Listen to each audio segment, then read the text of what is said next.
I was fortunate enough to get to visit Minnesota for the first time a year ago, twice. I went for the Veterans for Peace convention, and I also went for the U.S. campaign for Palestinian rights. And both times I fell in love with the place. I fell in love with the people that I met in the metro. I just, everything about Minnesota, I just felt very at home, even though it was, first time being there. So, and I also stand in solidarity with George Floyd and those who are standing up for social and racial justice, and also for, also want to acknowledge the indigenous peoples of Minnesota who also have very, oh, indigenous peoples all across the nation and across borders, are also targeted at high rates by police. And that's an issue where I'm from, and it's an issue everywhere. So it's really crucial that, we uplift our these issues out there, and I really appreciate that you're taking the time to learn a little bit about what we're going through over at the border and how militarization has affected us that way. And here we go with the, let's see if I can, okay.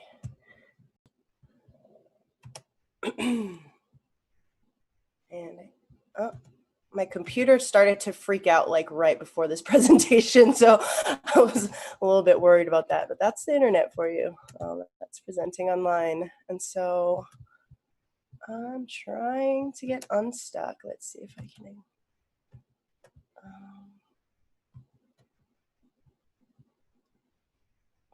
I'd really just like to close that.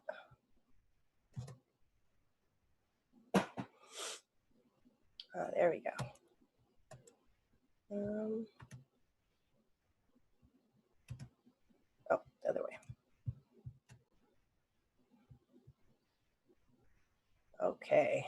We have a backup if this doesn't work, but hopefully this will start to load. So a little about me and where I'm from. Like Pepper Wolf said, I'm from, well, she got to know me. I'm on the way to Ajo, which is my hometown, and pretty much the nucleus for everything I do, everything I fight for, has been based off of growing up in Ajo and witnessing the changes that have taken place over my lifetime. And then in my adult life, learning a lot more about the history that my parents and grandparents went through, and how occupation, colonization, and militarization has had such an effect on our lives. So it's been an interesting life, especially growing up near the border and dealing with the ever increasing militarization that we're experiencing. It's a pretty crazy time. So let's see. Looks like my first slide doesn't want to load, but that's okay. All it's pretty much says is the title. And my presentation is about, solidarity, mostly about what we're going through on the border, but also how it is very intersectional with Palestine. Border issues are intersectional with a lot of things. Palestine is a particular parallel that I think that needs to be really drawn out. And it was mind-blowing for me how much similarities exist between the two places. I had the opportunity back in 2017 to visit Palestine, and from that trip, my mind was blown as to how many similarities exist between the indigenous people of both places, and just how the tactics are so similar. And then just to learn how the United States and Israeli military learn from each other. They learn assimilation, systems of oppression, occupational tactics. There's a lot of feedback between checkpoints, all these things. And so that, for me growing up in the left hand side where you see Arizona, these are all my pictures, by the way. For me growing up in Arizona, or the so-called US Mexico borderlands, you know going across the world, and going to Jerusalem and the West Bank and other areas of occupied Palestine. I just couldn't believe how far away we were, but how similar we were, not only in our history and what we were fighting, but the landscape had a lot of similarities too. And ever since that trip, I have not been able to stop making these connections. My mind is constantly blown at how similar both occupations can be. And so, just to introduce a little bit about the impacts of border militarization on Tono O'odham, Akimel O'odham, Pipash, and Hiachit O'odham traditional territories. Um, so, just a little bit about our people. Tono O'odham means desert people. Hiachit O'odham means sand people, and Akimel O'odham means river people. So we're all the same people. We all speak the same language. We all have the same culture and beliefs. It's basically just describes the area or the territory that we're from, and also kind of differentiates a little bit of language dialect for our language. And this is our traditional territory without borders and barriers. The lines you see aren't any defining lines. It's just kind of like a general area where our traditional lands exist. And you can see that, on to the north, we have Akimel O'odham territory, the river people, and as you can see, they are bisected by rivers.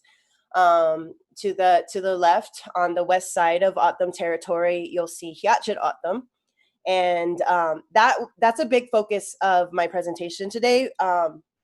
Although you'll see right to the right of the Hiachit O'odham, you'll see Tono O'odham. Tono O'odham is federally recognized. Tono O'odham has now reservation boundaries roughly the size of Connecticut, in which there's a recognition that yes, we do exist. Hiachit do not have that. Oh, I also want to mention Akimel O'odham also have federal recognition. There's the Gila River Indian community and also the Salt River Indian community. And so Hiachit O'odham, in contrast, in books and in anthropological studies, there are several indications that Hiachit O'odham are extinct. And that couldn't be more untrue. I'm Hiachit O'odham. I didn't know I was Hiachit O'odham because that whitewashing of our history told me something else.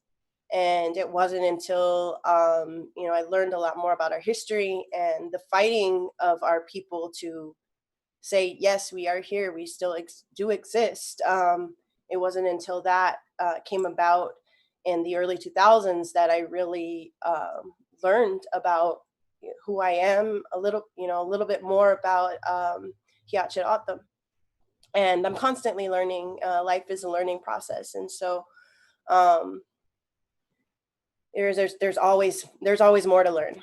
And this map is what we have today with the current dividing line. So quickly toggle back and forth. You see the Gulf of California. You see, big area of land, and this is it all cut and divided up. This, let me see if I can get my pointer here. You see up here is the Akimel O'odham territory. Way down off the map is where the Gulf in California is, and we extend beyond this. But this is important to understand what we're going through today. So how do we get to this where you have this? I mean, it's a fairly large reservation, roughly the size of Connecticut, but it's not anywhere near the size of our traditional territory that encompasses this very large landscape. And you can see pretty much all of Hyatt Autumn land on the north side of the border has been taken up for militarization. You see the Barry Goldwater Air Force Range, otherwise known as a bombing range. I was very normalized to hearing sonic booms and seeing flares and all those things throughout my life. That was my normal. And it wasn't until I moved away from the bombing range, actually up to Michigan, that I realized that not everybody, is used to sonic booms going off all the time and everything rattling and shaking because they're doing testing for war. So that was awakening for me. And then the other parts of our land were taken as for Park Service land. There's Organ Pipe National Monument, and there's Cabeza Prieta National Wildlife Refuge. And through all of these lands, that is where the wall is being built. So let me get to here's another traditional map. You can see there's no, real lines. There's kind of different representations on where Autumn went, but, compared to this map, you can see how much our freedom has been restricted through movement. And so, I saw that freedom of movement being restricted through my own lens growing up in Ajo, Arizona, which is traditional Hyatt Autumn territory, just west of the Tono Autumn Reservation, north of Sonoita, Sonora. Sonoita, Sonora, by the way, is named Sonoita because from Shonoitag, and that is in reference to the opening of water where life was sustained and our people were able to grow crops. And from Sonoita to Ajo to all the little villages in town, which are no longer, to Yuma, all of our families had connections. If any of you are from small towns and have neighboring small towns, and you can imagine how very remote communities might have a kinship towards one another, because that's, especially if you're in an area where things like trade would be necessary, you would have a close kinship with those neighboring towns. And to this day, in these places, we have a lot of people that are related because of our ancestry, of that past.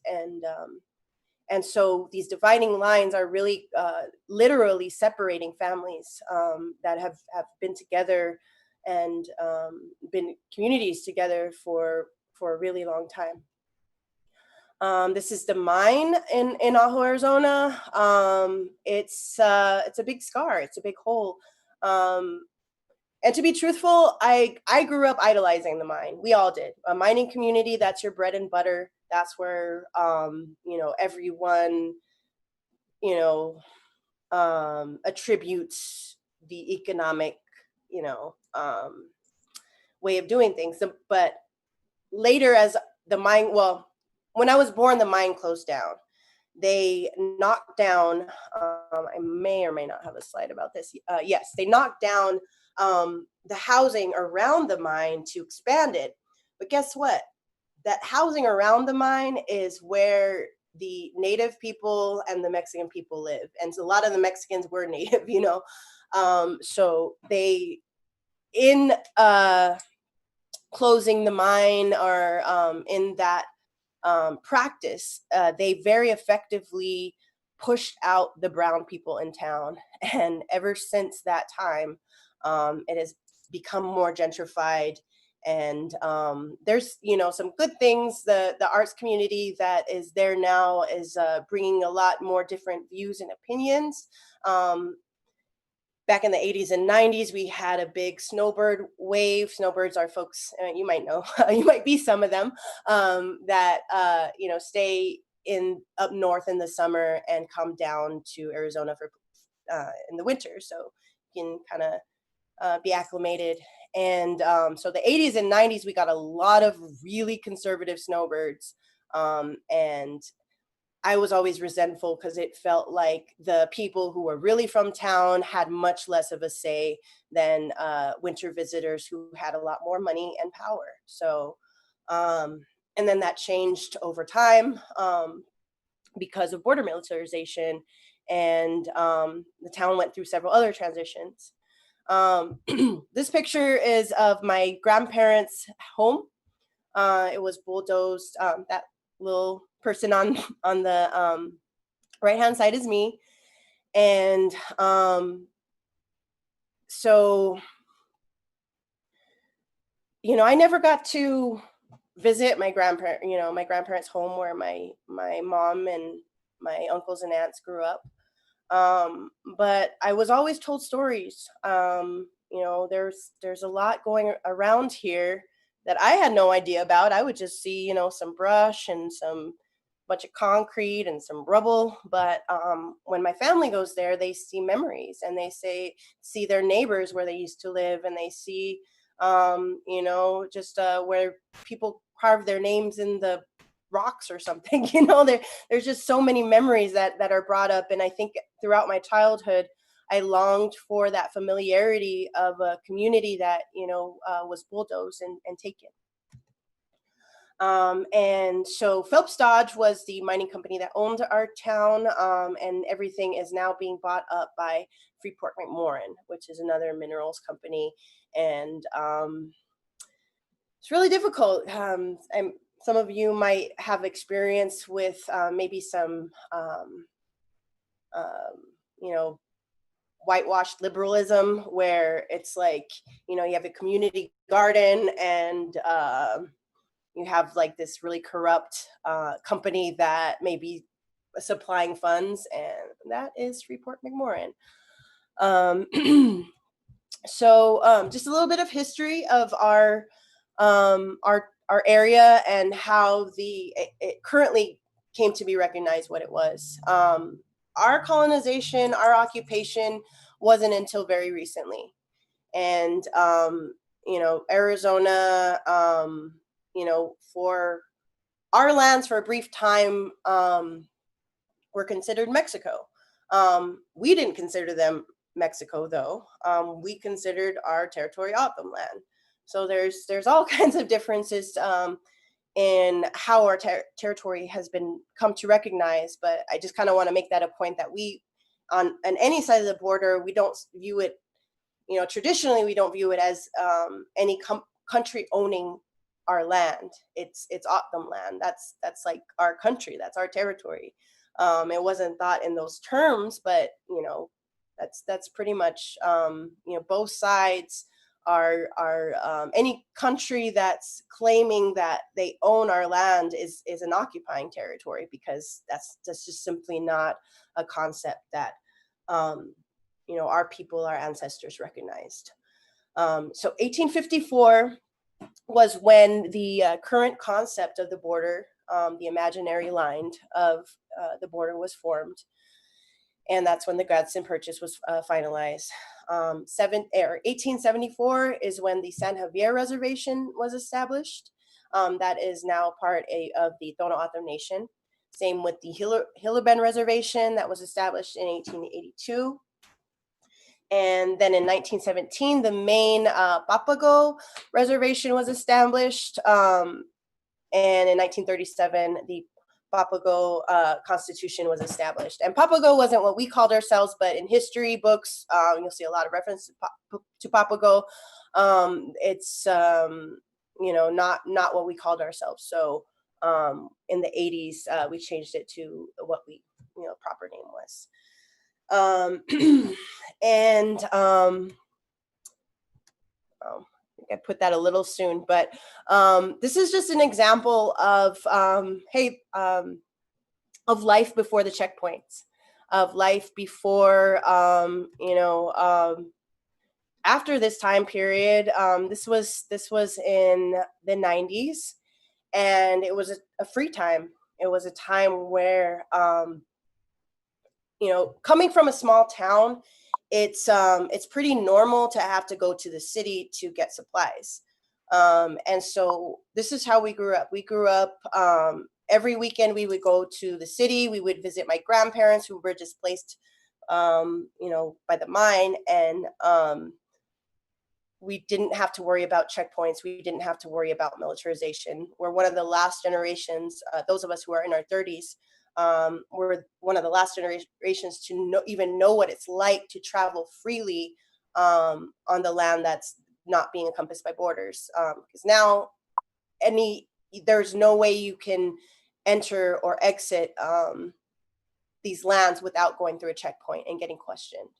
And so, we had no idea what was coming. We had no idea as children that, this would never be again.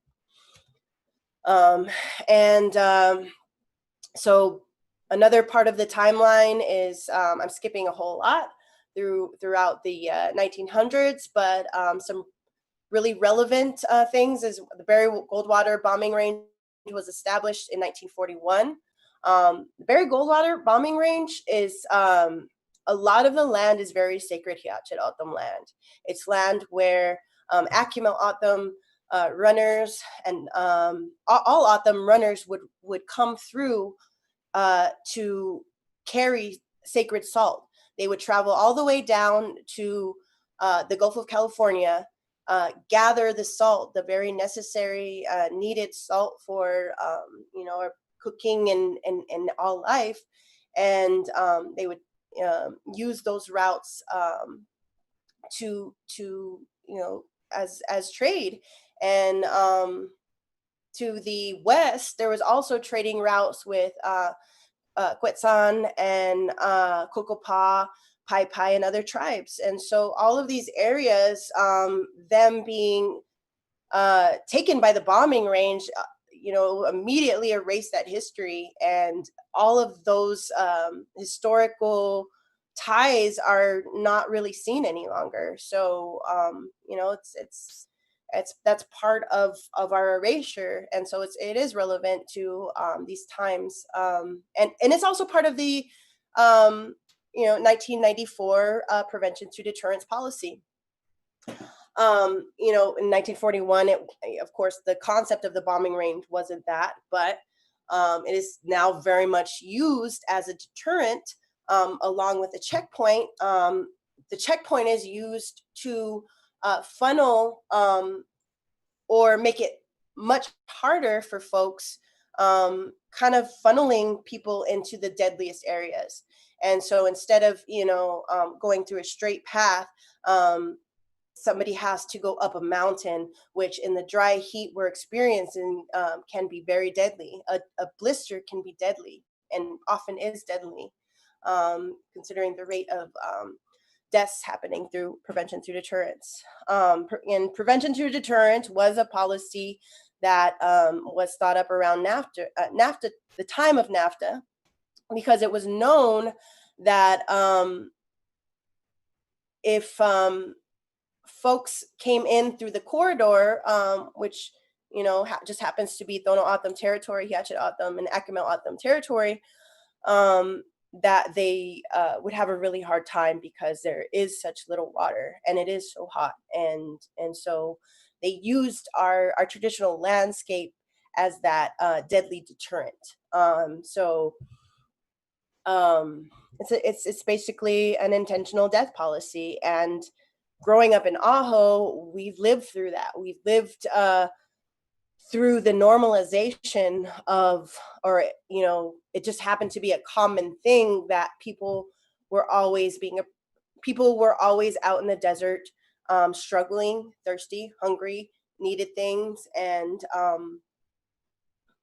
always knew that. I didn't know it was an intentional policy, and when I found that out, you can imagine the outrage, to know that it's on purpose.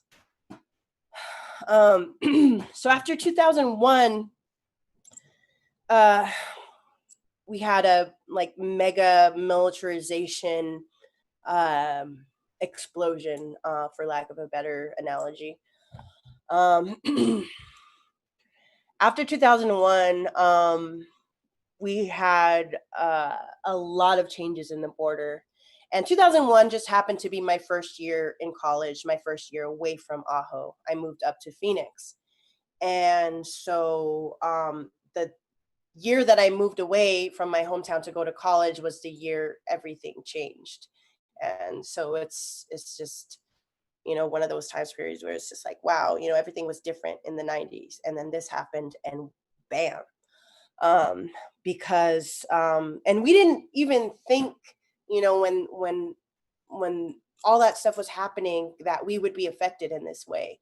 But as soon as everything happened, we saw the xenophobia right away.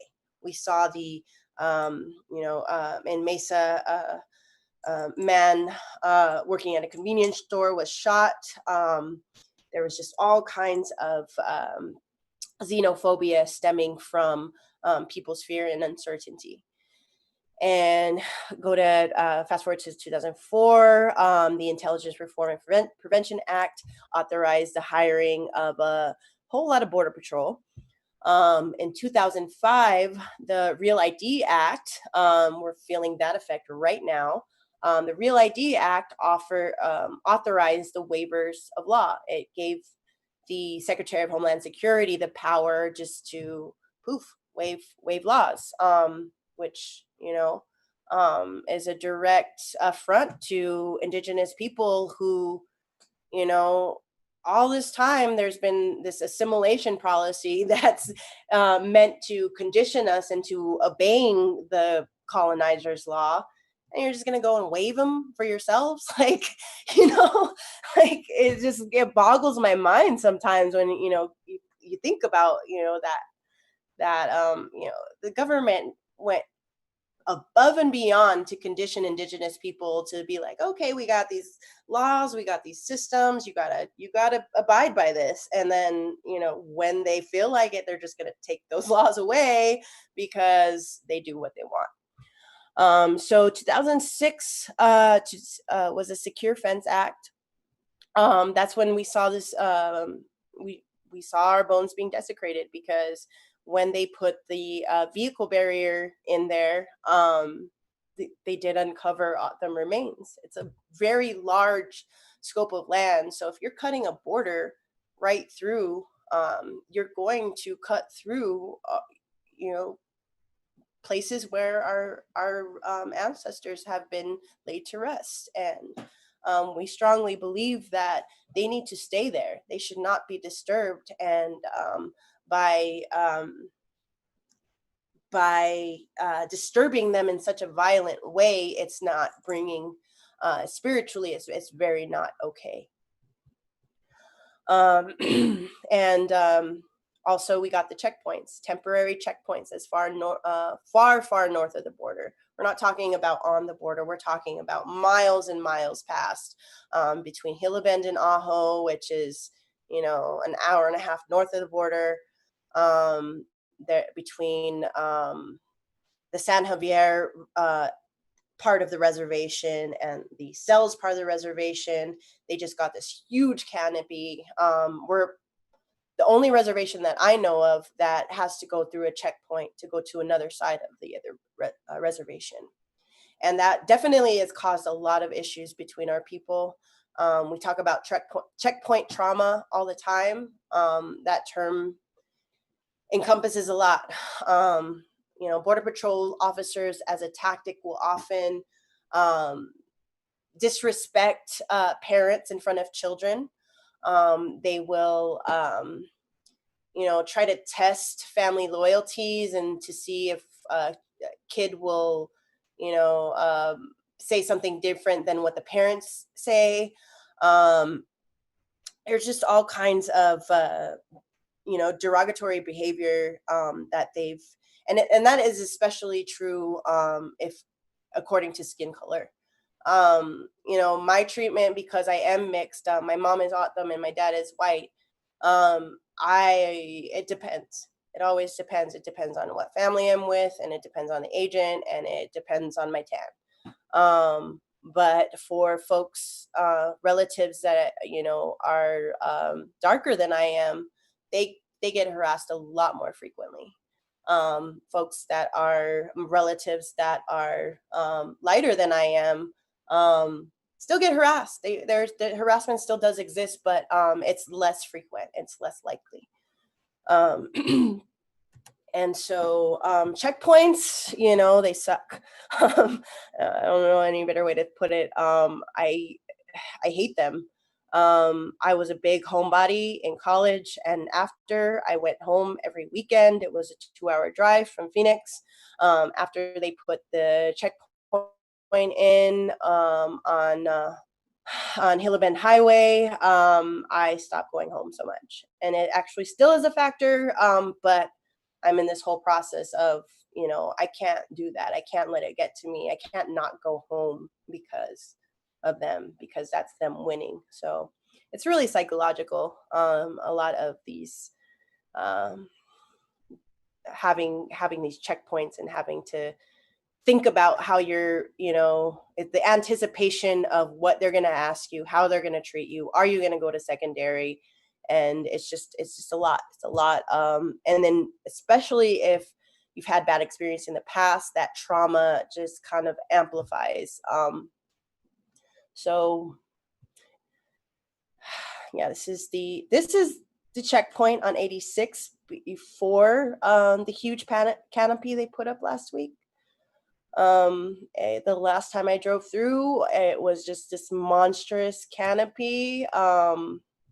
I have a video, but I don't have it on hand. But yeah, it's a lot different now. It's a lot uglier now, a lot more permanent now, and I just looking at it, I just have such an ugly feeling. Um, so if this militarization isn't happening in a vacuum, it's not happening because citizens are demanding protection. No, there's a lot more behind it, and many of you know, since you're very active um, in opposing militarization, that there's a profit motive. And these aren't the only companies that are profiting. There are many, many more. But I did want to highlight these companies because in our area, they are making so much profit off of the desecration of our land. And so Fisher Sand and Gravel, they're one of the main companies building the wall on the west side. And I know they're also working in other places, possibly in Texas and New Mexico. So they're making a huge profit from the desecration of Hiachit lands. Kiewit, I keep meaning to put a logo of Southwest Valley Constructors out of Albuquerque, but they are an entity of Kiewit. And so that's another company, wall building company, that is just making so much profit off of destruction of our land. Elbit, I'll talk a little bit more about the towers in a second. Elbit is a company out of Israel. They have a subsidiary or base here in the United States, and they are very active in surveillancing Palestinians, and they are preparing to surveillance the Tohono Nation as we speak. And Core Civic, formerly known as Corrections Corporation of America, Core Civic has some jails or prisons here in Eloy. They have the highest rates, even before Trump. They had some pretty high rates of high death rates in the jail. I think they have the highest in the United States. This is a company, and they have entire prisons devoted to migrants, entire sections devoted to people that are going through the streamline process, which is a very unfair so-called trial in which multiple people, sometimes 30, 40, 50, 60, are brought in shackles, given a plea deal of a couple of months in prison before they are deported. As an exchange, if they didn't take that plea deal, it would likely that they would get a higher jail sentence. So, and then I think I can't really see it because of the way Zoom is, but I think I have a little picture of G4S. G4S is a worldwide military security company, and we often see them over here at the checkpoints. They're often just parked right over here because they wait for the Border Patrol. They wait in their buses for the Border Patrol to bring folks that they have found in the desert, and so they're used to transport people from the checkpoints to holding cells. And here's a little visual of what we're experiencing on the on O'odham traditional territory. There's a lot of confusion when it comes to the wall being built on O'odham land. And a lot of people think the wall is being built on reservation land. That's not exactly true. It's actually being built on O'odham land, O'odham traditional territory outside of the reservation. So you can see the wall over here and wall over here. And I'm talking mostly about over here because this is where I'm from and this is what I know. And there's other O'odham that can tell you a lot of this history, you know, when their families are from that area. But I have less to say about this area because I did not grow up there, and I'm just not, I'm still learning a lot about it. But I do have a lot of friends with a lot of knowledge out here. And in the middle is where they're having this virtual wall.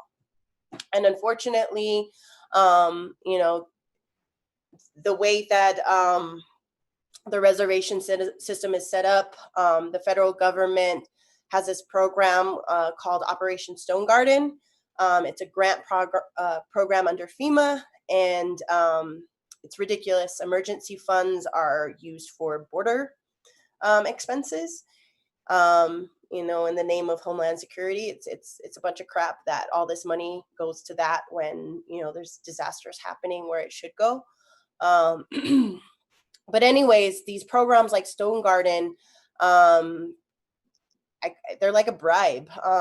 You know, reservations are already, our reservation in particular does suffer from a lot of poverty. And these are created conditions, intentional creative conditions, because, you know, before colonization, we could survive fine. But there was this forced dependency where, you know, our ways of survival were forcefully taken away due to, you know, over farming, overpopulation, borders, a lot of our rivers and bodies of water being just, you know, really overused. And so, sorry, I just got lost a little bit. A lot of this is really traumatic. So I just, and anyways, so those conditions made it so that it's really easy for the government to say, you know, hey, I know you need money. We got this huge pot of money.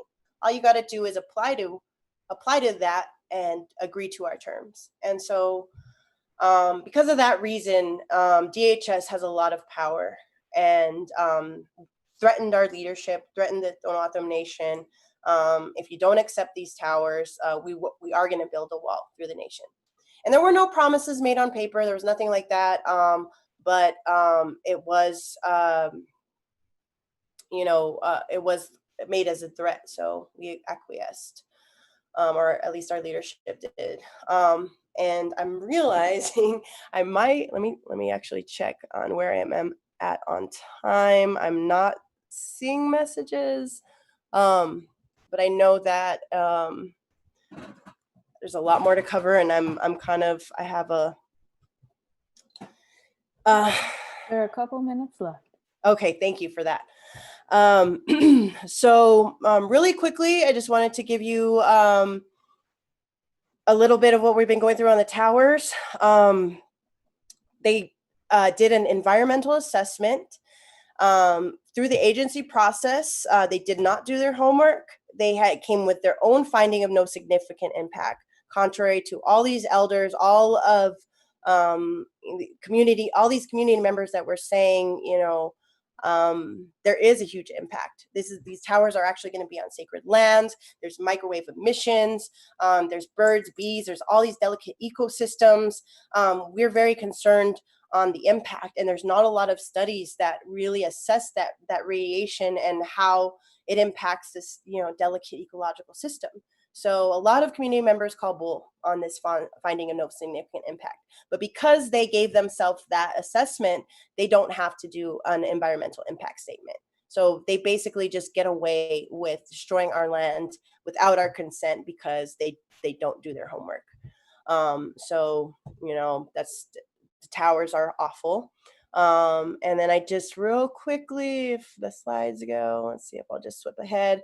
The wall, this was in Palestine in 2017, before the wall construction began on Hiachit Atam lands.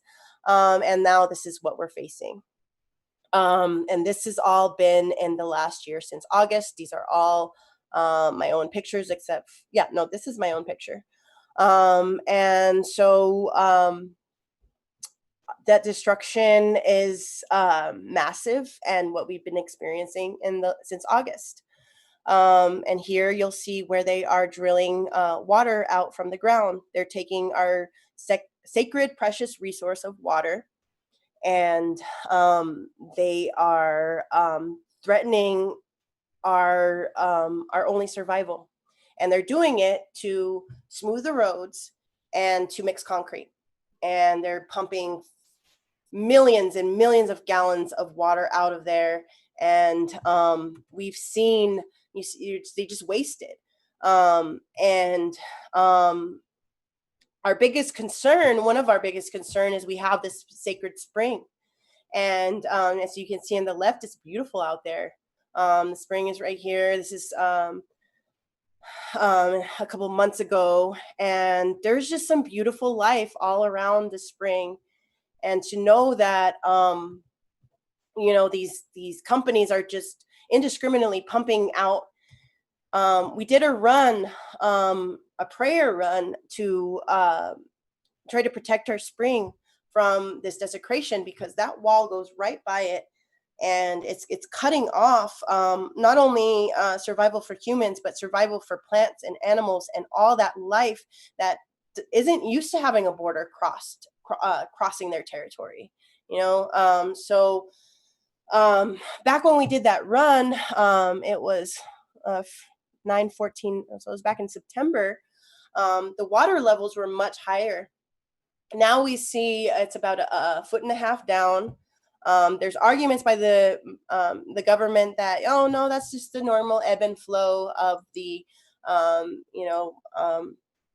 water levels, but that's not true at all. We've gotten actually more rain this year than normal, and so we shouldn't have, the water level shouldn't be as low as it is.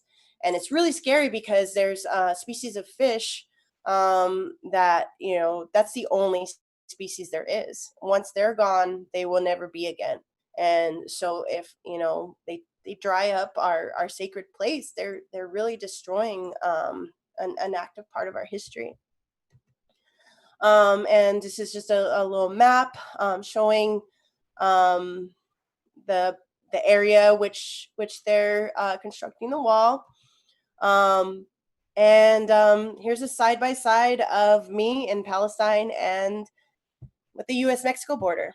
The picture of me on the right is in near Nogales, and there's in solidarity with Palestine.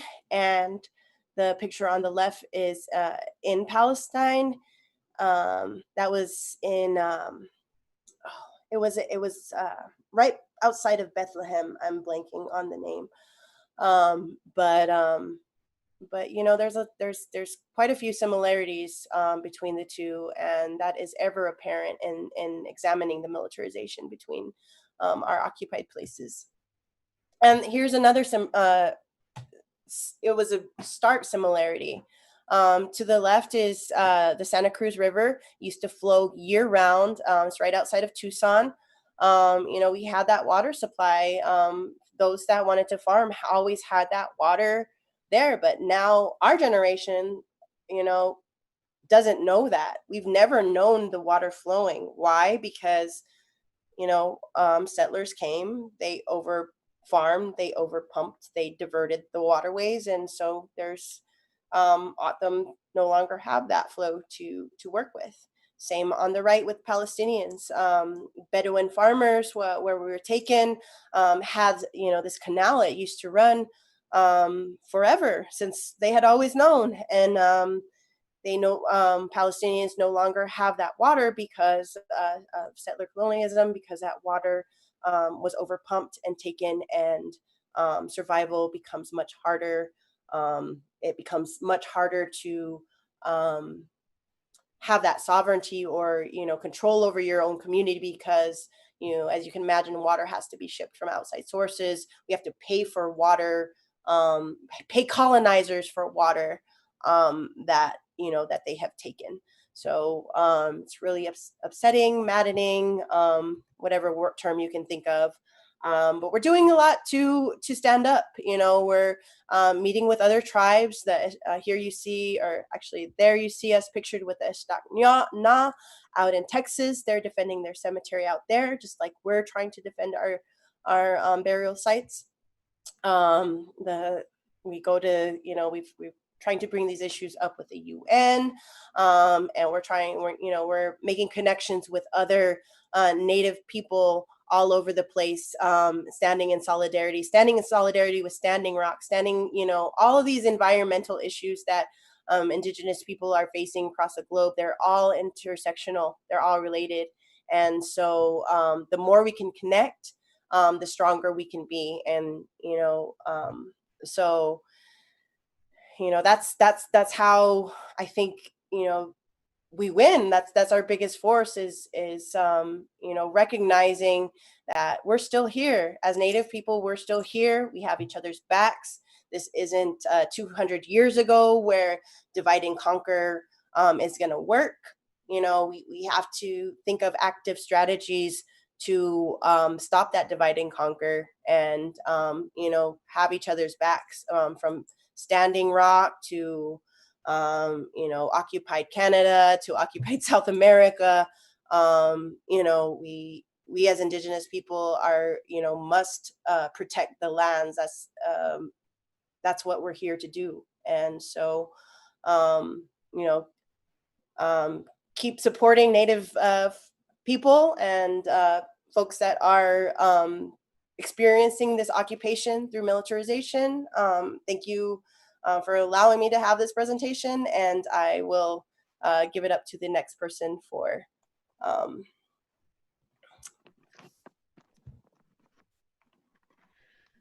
Thank you. Thank you. Thank you. Thank you, Nellie.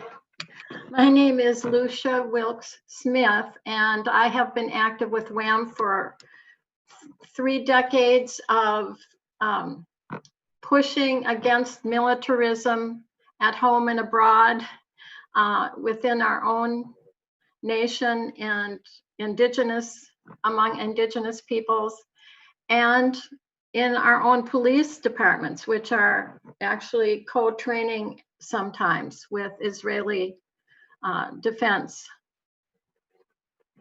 Thank you for, I don't know how to say it, thank you for bringing us more heartbreaking news of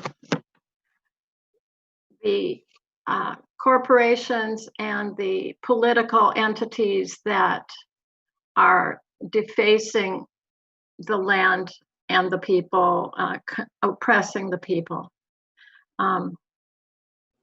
WAMM has historically talked about military madness and making connections between the various communities and oppressions. And I think that you've highlighted that for us once again.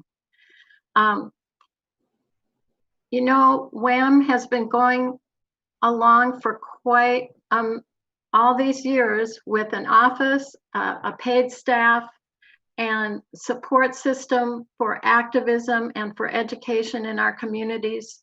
And we, of course, intend to continue that even through these hard times and very unusual times in our communities, when there are many, many ways that we can contribute both personally and financially to various groups and actions. But I am asking those of you who are watching and listening today to pitch in and help WAMM continue the work we do. And part of the work we are doing today, part of our intention is to send an honorarium to Nellie Jo David to help her support her work.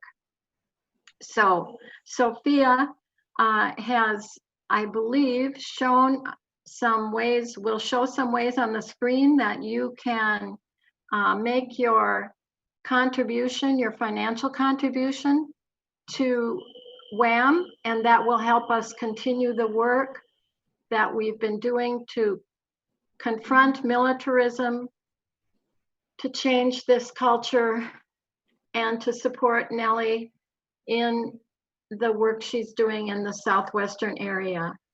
Thank you again, Nellie. And thank you to all the people who are watching and who are active these days. Thank you. Oof, that was loud. Hello, I'm Sophia.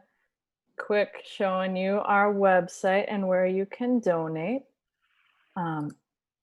You can go to our website, womenagainstmilitarymadness.org. You can also Google WAMM, Women Against Military Madness, and it's pretty high up on the results. And at the very bottom, we have a donate page, a little icon you can click, and that will take you to a spot where you can donate to WAMM. And you can put in the amount you want for PayPal. You can donate with PayPal by logging in. And this is a great way to donate. You can make a memo note that you want it to go towards Nellie's donation. You could say you just want it for general stuff. You can put your membership renewal here. So be sure to leave a little note if you have a specific space you want the money to go to. If you'd rather just go to the link for PayPal, I'm putting this in the chat, but it's paypal.me/WAMMwomen. That's paypal.me/WAMMwomen. And as a quick reminder also, we do have still a little bit of time for you to send a message to the WAMM director with a question for Nellie. We are moving on to the question period. So I'm deferring to the people who will be asking the questions. Thank you.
Or can you repeat that question?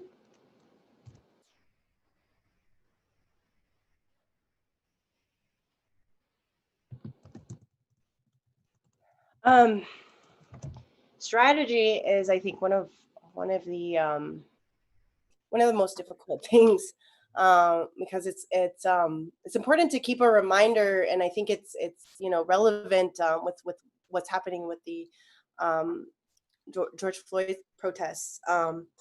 Our community, Aho in particular, has a history of police brutality and killing Autumn residents. And so when it comes to our actions coming from our people, it's difficult because folks, um, especially in our communities, often have been targeted for a long period of time by police and border patrol. And so it's not as easy to kind of have this mass action because so many people have the trauma of having a physical confrontation with law enforcement authority. And so when it came to the border, I just have to be real. We were super hyped up about having this action where we were going to have this civil disobedience. Um, too many of our own people were just scared of that, just because of our own experience with not only border patrol but the very real existence of cartel activity, which is a whole another thing. But I will, the cartel does exist, and it's not but it's not this criminal organization that exists without the border patrol or the police. There are very and a lot of us know this because we see it or we know people that are involved. There's a lot of shady cops and border patrol that have a little side business, working with the cartels. It's a very common thing. You can find articles of agents busted. So all those are like have been these huge concerns when it comes to the border, because it's like not like we could just do something. You know, but so we had all that in mind when we planned the prayer run. That was something that we could do that wouldn't upset our elders or make them fear for our lives. I mean, actually, there was some concern with the running, but you know, we have to consider our community, and there is a lot of division in the community through um, the long amount of time that especially Autumn have been labeled criminals by the media and whoever else. That was their common tactic in kind of getting the public to militarize our land. So a lot of us, especially in our collective, we're on the more, you could say, radical side, and so we are all for all a diversity of tactics. But we also realize this issue. It's very important to have community members, and so um, it's difficult. It's been very, very difficult to figure out what exactly we can do. Because a lot of us, when we were in the thick of our anger over the construction, I wanted to go out there and chain myself to a tractor, or something to that effect. Like I just, wanted to stop it, but it's not a very effective action if it's just one person. Maybe it will be. I don't know. That just didn't happen. COVID happened, and so we had to try to think of new ways. And there's been some really cool actions done through vehicles,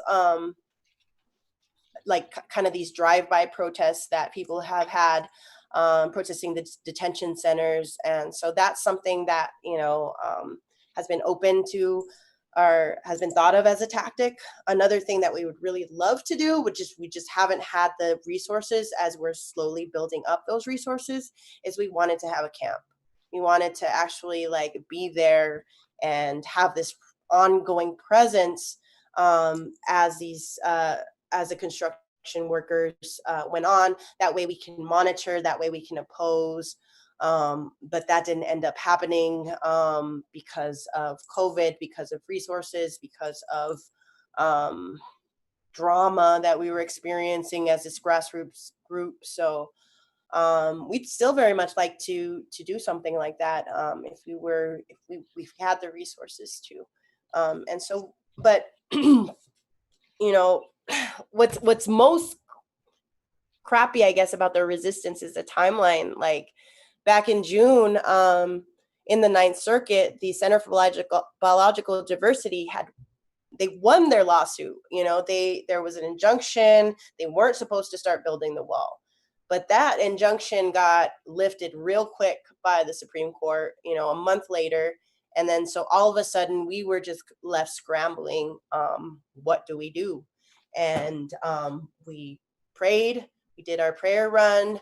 We put up some pretty rowdy protests. But unfortunately, we haven't been able to stop things. I personally wish somebody had been airing out the tires like of the vehicles back when they were going through some city, but nothing happened. There wasn't really that much of resistance, so it was really heartbreaking to see that we couldn't do that in time. And tell you the truth, I haven't been to Quito Baquito since before COVID. And so I'm really worried that they have that 30-foot barrier up at our sacred site. So there's a lot of resistance that we want to do, but we have not.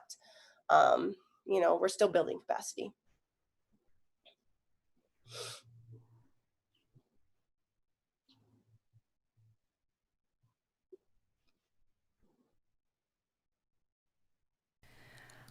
I think we lost Sarah briefly, but I think she's finding her way back in. So I will ask you our next question.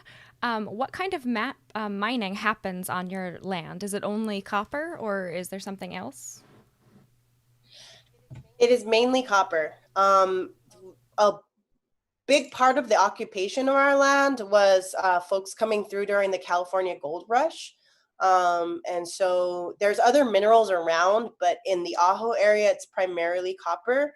But yeah, there's still these mineral services that are extracting things, and I do want to learn more about that. But it's mainly copper, some silver.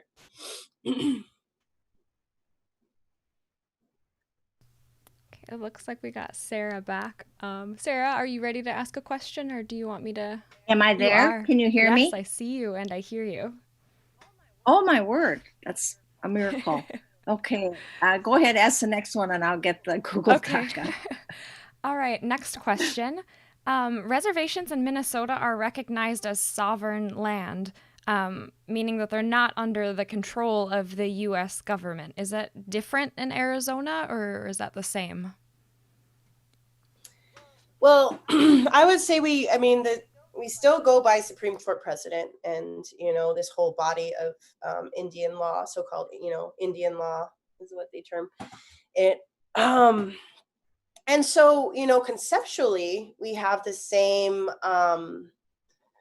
we have the same inherent rights, but the ways that the Supreme Court lays it out, and and throughout law school, I hated using these arguments, that tribes are now a semi-sovereign entity.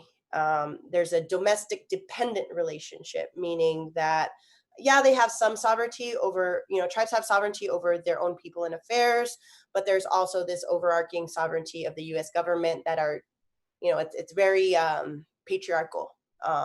In the Supreme Court, there's even language in the Marshall Trilogy, which are the three foundational cases that decided what the policy towards natives would be.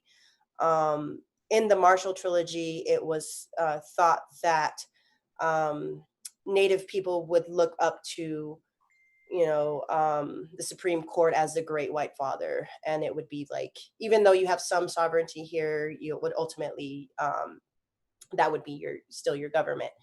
And so we do have that. We do have that in Arizona. I think some tribes, especially those who were colonized sooner, up in, on the East Coast and the Midwest, have a lot more experience engaging with occupying entities. One thing that I did forget to mention in my presentation that is that when our reservations were formed, that was during the assimilation era. And so the assimilation era was the era of boarding schools. And so our nationhood, as in its current state, came to be when these boarding schools were forcing our grandparents and great grandparents to cut off their hair. They were beating them for not speaking the language, and the, you know, so-called best and brightest that were coming out of these schools were handpicked to be the leaders of our reservation communities. And so the first leader of the Tohono O'odham Nation was handpicked right out of the boarding schools to sign off on mineral leases for the mining companies. So kind of from the get-go, even though there was this illusion that, you know, oh, we're recognizing your sovereignty. Our sovereignty wasn't recognized for that. It was more of like, hey, we need to give these people a formal process to approve our mining leases because we look bad if we look bad if we're not giving them some kind of say. And a lot of, especially for our area, at the time, back in the 1850s, there was still a lot of Spanish presence, a Spanish colonial presence. And there was a lot of fighting going on between cattle ranchers and the natives, and where, you know, the natives could be. And so reservation lines were in part established to keep natives away from the cattle ranchers. And so a lot of, you know, in other places, you know, I'm not completely sure, but in my experience, because I lived in Michigan, I went to law school in Michigan, and I was just amazed at how much control and how much leadership of the Anishinaabe tribes that I was working with, how they actually worked for their own people. And there wasn't like this, there wasn't the same problems back home. And I've been trying to figure out why. And I think it has to do with the time. You know, Anishinaabe tribes had that, you know, first experience with colonization back when it was happening. And we didn't have that. We had Spanish colonization, but we didn't have the US colonization until the 1850s. And so that assimilation era, we're still reeling from that. Our great grandparents are still suffering from the traumas of that. And I attribute the boarding school era to why, as younger people, I'm in my 30s, so I'm not exactly young, but still, you know, our generations have had harder times with the older generations. And I didn't understand why at first until I really thought about, wait a minute, like they were literally beaten if they spoke English, you know. It makes perfect sense why they would be afraid for us for speaking out, you know, because they're so conditioned into, you know, following orders and assimilating, you know, and we haven't had until recently, we haven't had this revitalization of our culture. Recently, you know, a lot of the young people, we're thirsting for it. We're hungry for it. We're like, give us our culture back. We want our culture back. And so, you know, there's a disconnect because of that assimilation, and then also because of Stone Garden, and because you know, we are on borderlands. We're often treated as criminals. I've seen Border Patrol open up at the meetings at our own legislative centers and talk about how many pounds of marijuana they found on the reservation. And so basically it's just like, hey, you know, we found a bunch of pot, and so y'all are criminals, and so this is what we're going to do about it. And so in that way, they're able to make our leadership feel inferior and kind of take that power and even offer a solution. Oh, we're here to protect you. Well, but you know, a lot of our people don't feel that way though. Some do, because you know, it is crazy living on the border, but most of them don't feel protected by Border Patrol. It's quite the opposite. You know, we're more often harassed than protected.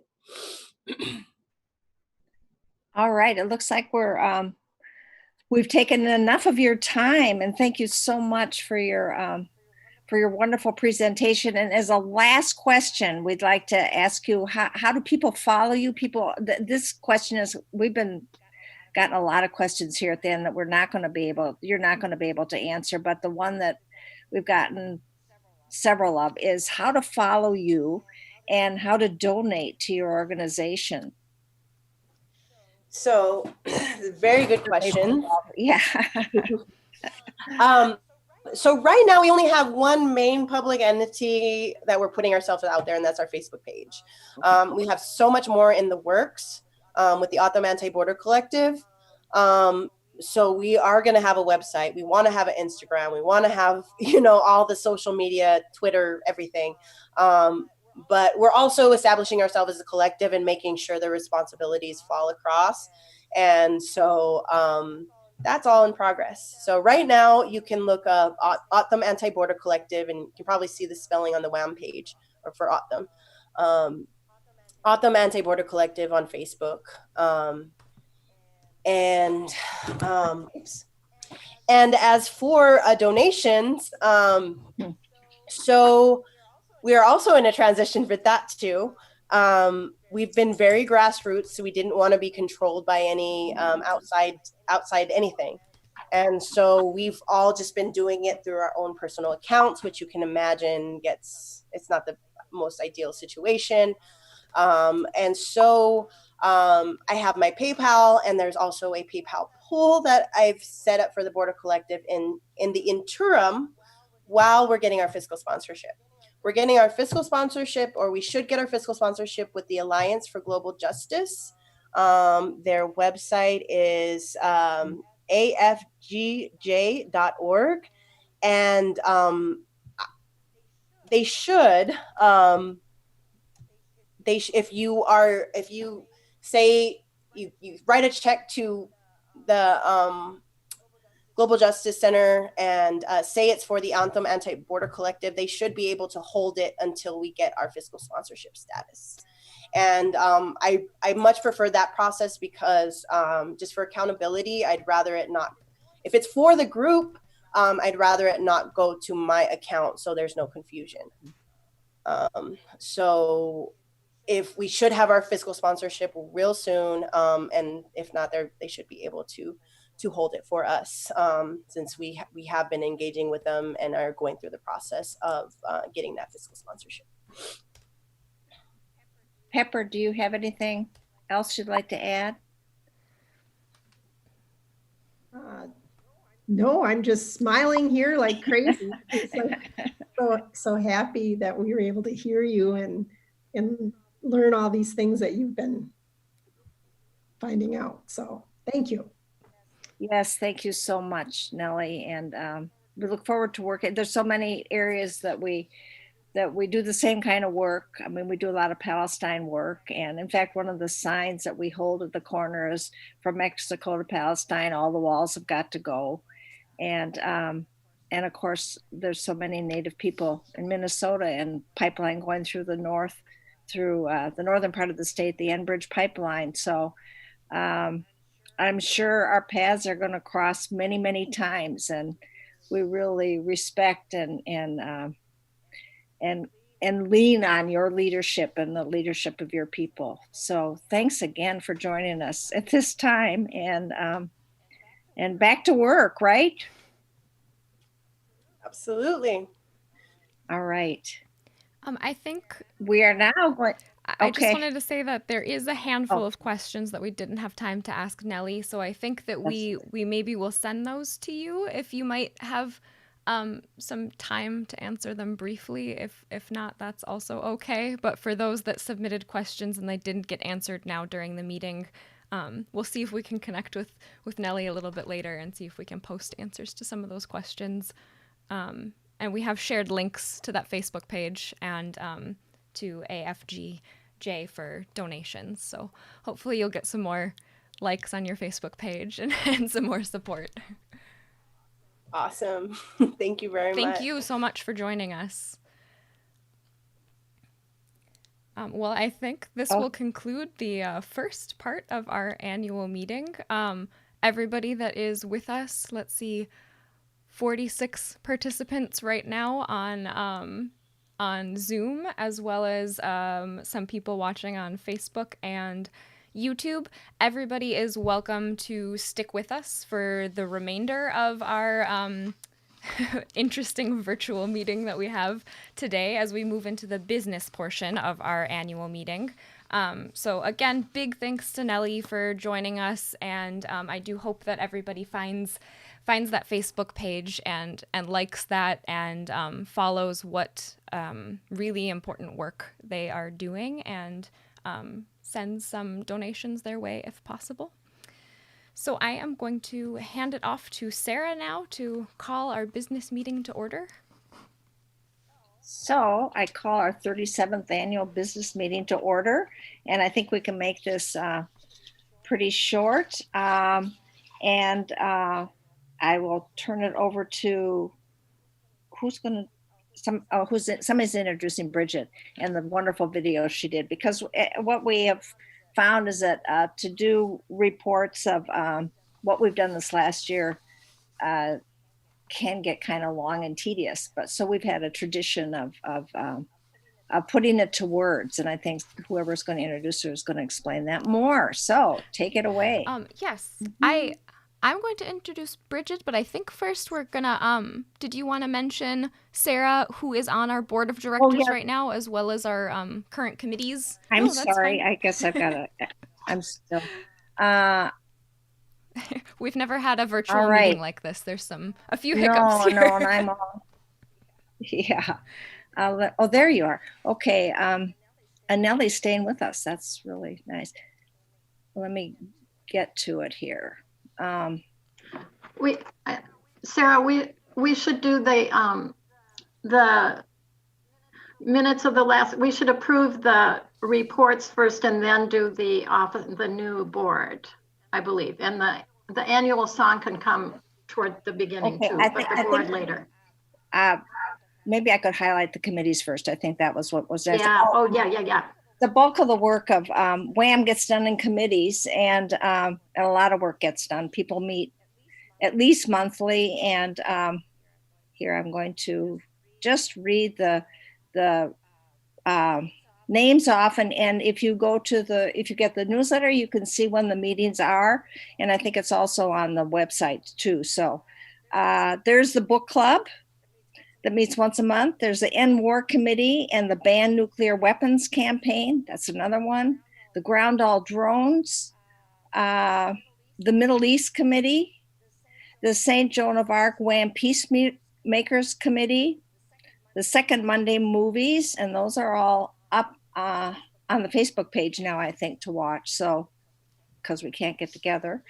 The Solidarity Committee on the Americas, Tackling Torture at the top, and then other meetings too. But that's where the bulk of the work gets done, around the issues of war and peace around our world. So consider joining one of the committees, and as I say, you can find the times to meet on the WAMM webpage. So now I think we are doing, I think I have an incomplete thing. I think we're handing it off to Lucia for the minutes. Thank you.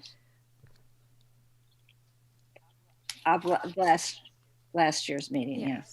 I think Kristen was going to do that, but we take minutes every year during our annual business meeting, and then our pattern is to the board of directors at the board meeting following the WAMM annual meeting, we generally approve the minutes from the annual meeting. And those were the minutes from the last annual meeting. You can find in your list of documents here. And they were approved in April of 2019. So I think we can go ahead with probably the financial report then after that. No, I think it's actually this long now. So what does it mean? I believe that once we had the call to order, we're moving on to the annual report video with Yes. Bridget. Yeah. All right, I will introduce that quickly. Thank you for everybody Thank you. for being patient with our. Yes. It's just very different to do this virtually. So, in the beginning, WAMM thought that it was a little bit boring to just list all of WAMM's accomplishments, just in reading a list from the year. So over the years, various WAMM members, including Phyllis and Wanda in the past, have put it to song. This year, we're very grateful to have our annual report and song sung by the one and only Bridget McDonald. And just a note, she was outside when practicing social distancing. She was outside when this song was recorded, so you might hear some ambient sounds, some traffic, but just let that serve as a reminder that WAMM women are always out and about in our own communities and beyond our communities. So without further ado, here is the video of Bridget McDonald singing WAMM's annual song. Yay. Setting it up right now. Here it is.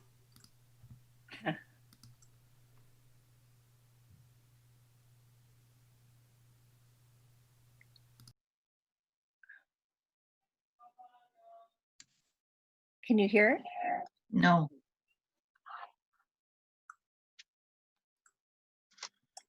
Oh, good.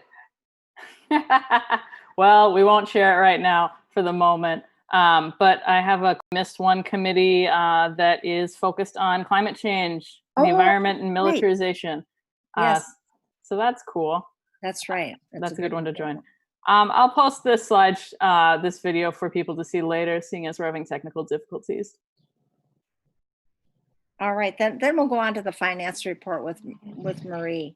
And I think you can find those documents in the chat.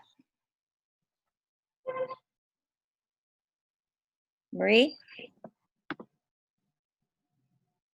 Are you muted, Marie? I'll find Marie. Oh, she's not here. Marie? I will give her a call. Am I unmuted now? Yes, there you are. You are. I can hear you. Can you see me?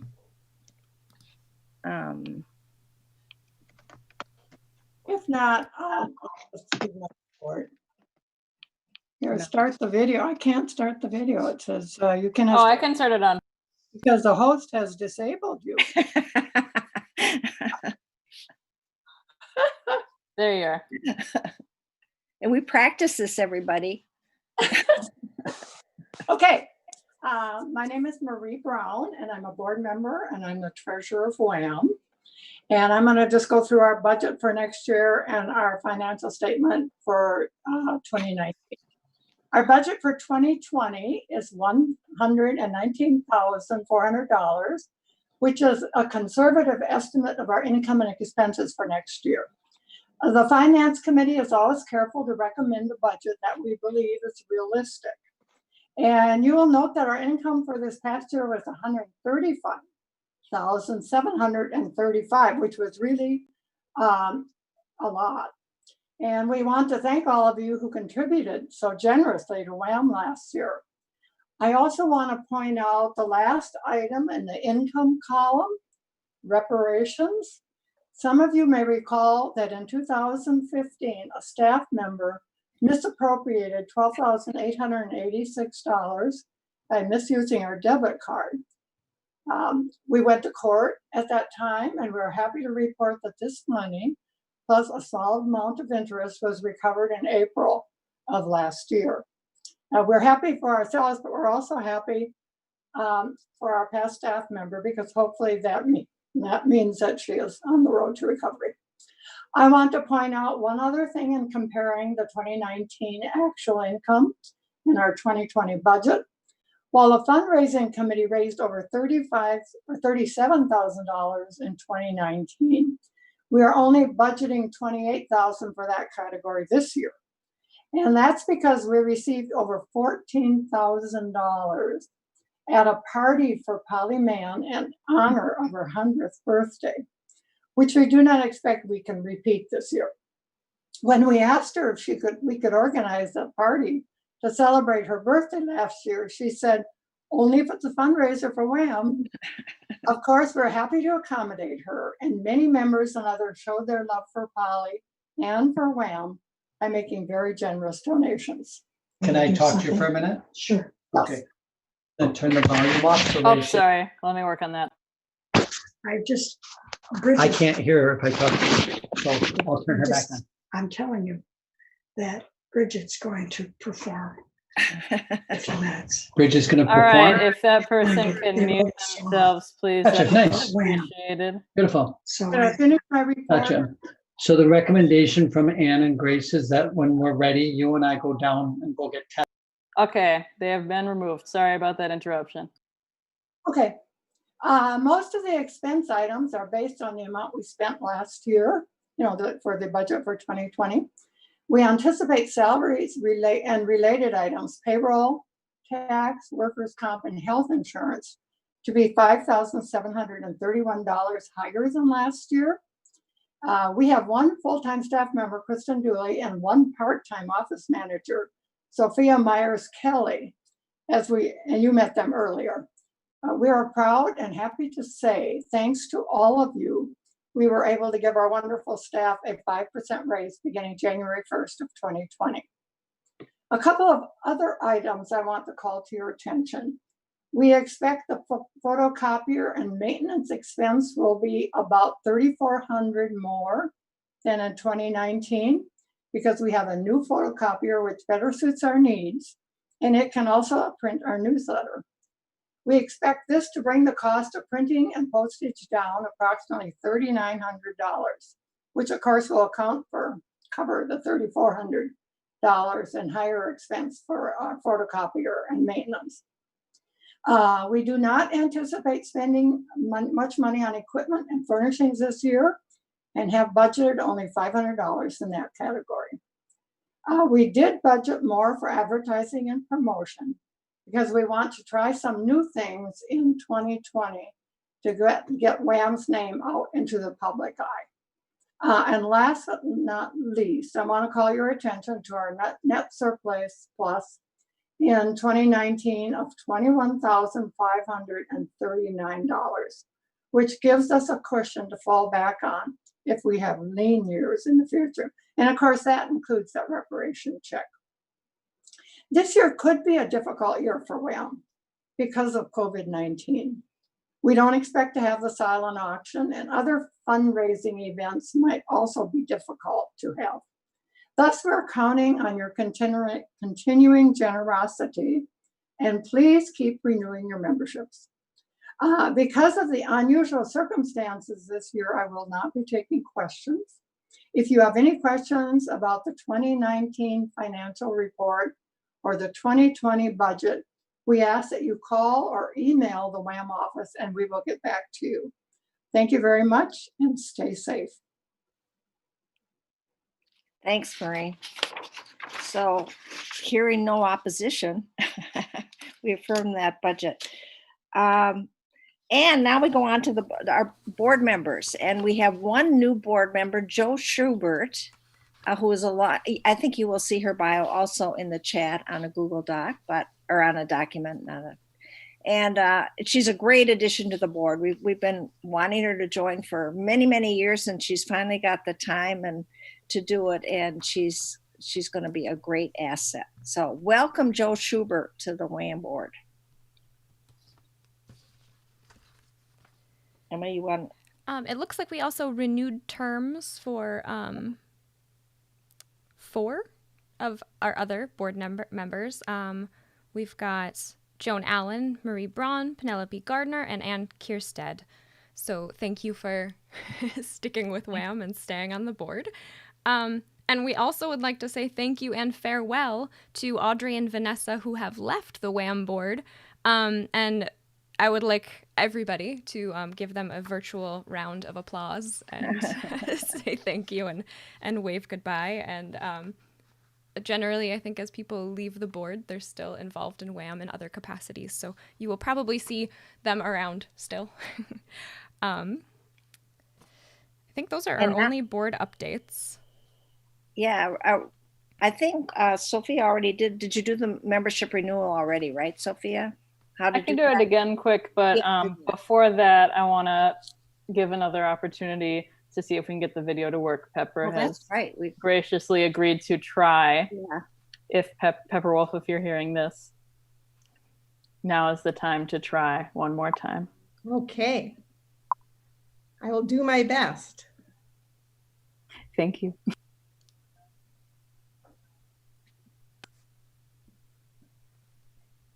And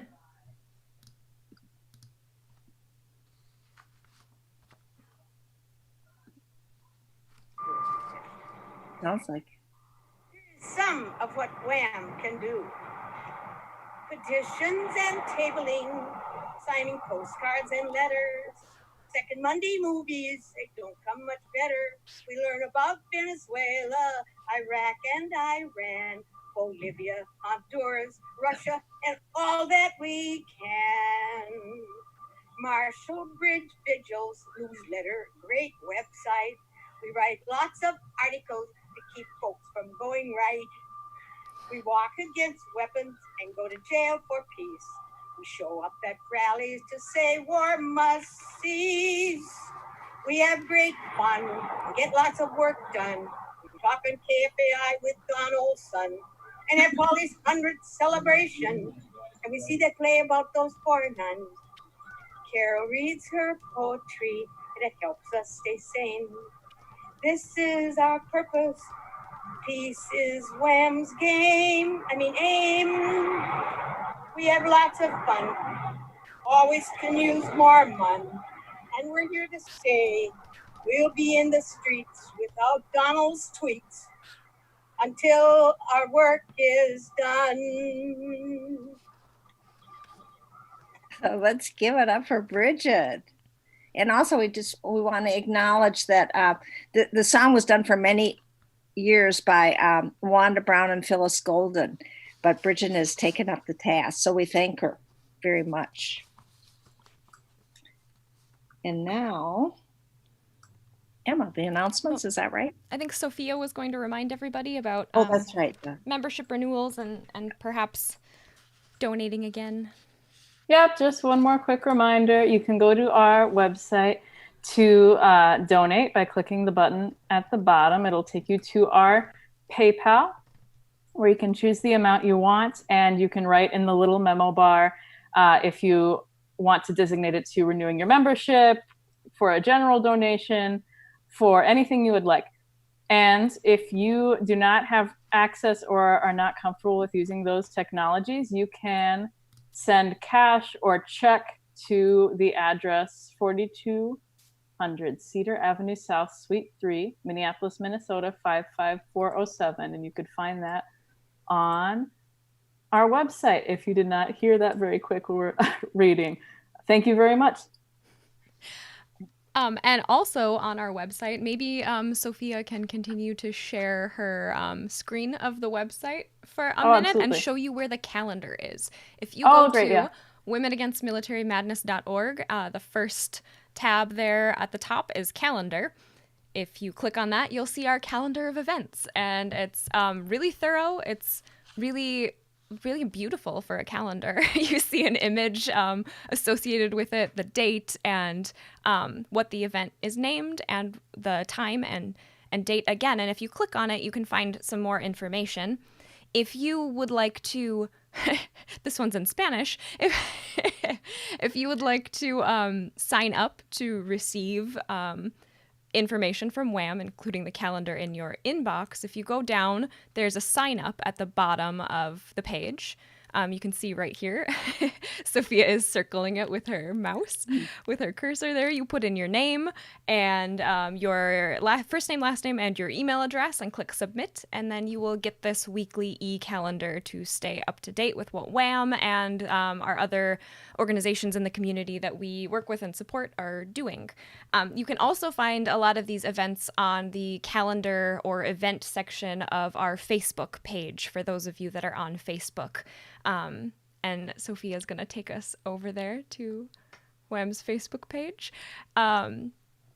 So you click on events there and you can see the things that at least are on Facebook, and you can RSVP there. And just a reminder that we do have some recurring events that have been happening weekly, like the Bridge Vigil, the Ice Vigil, the Vigil for Palestine, that are postponed during this time of social distancing during the global pandemic. And hopefully there will be a time that we remind you of those when it's safe for us to all gather in that way. So please keep your eyes on our calendar on our website and our Facebook page if you're there, so you can continue to figure out how to virtually participate in some of WAMM's activities in this very interesting time that we are in right now. And I'm going to hand it over, I guess, now to Sarah to, I don't know if there's any other announcements, or to just thank you and probably adjourn this portion of our meeting. Yes, thank you everybody for coming. And thanks for everybody that helped put this together, and certainly most of all to Nellie Jo, who gave up her time and gave us so much information, and inspired us once again to look to the border and to do our work. So thank you all, and I think there's no other business, so I adjourn this meeting. And Pepper wanted a quick note that the Ice Vigil is still meeting. So if you'd like to attend, you can do that. Thank you. And I will be ending the meeting for everyone now. And I think the bridge is too, actually.